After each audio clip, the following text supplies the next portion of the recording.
Кангрэгацыя дачок міласэрнасці святога Вінцэнта де Поль мае місійны рыс.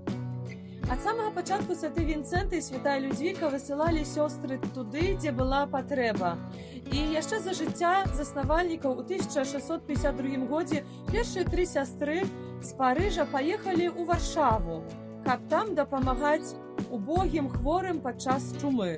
Карацей кажучы, хто такія сёстры-шарыткі? Гэта сёстры, якія шукаюць Езуса Хрыста ў асобе людзей убогіх, хворых, самотных,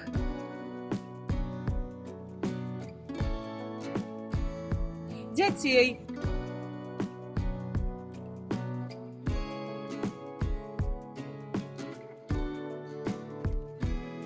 Абяздоленых, усіх, каму неабходна спагадлівае сэрца.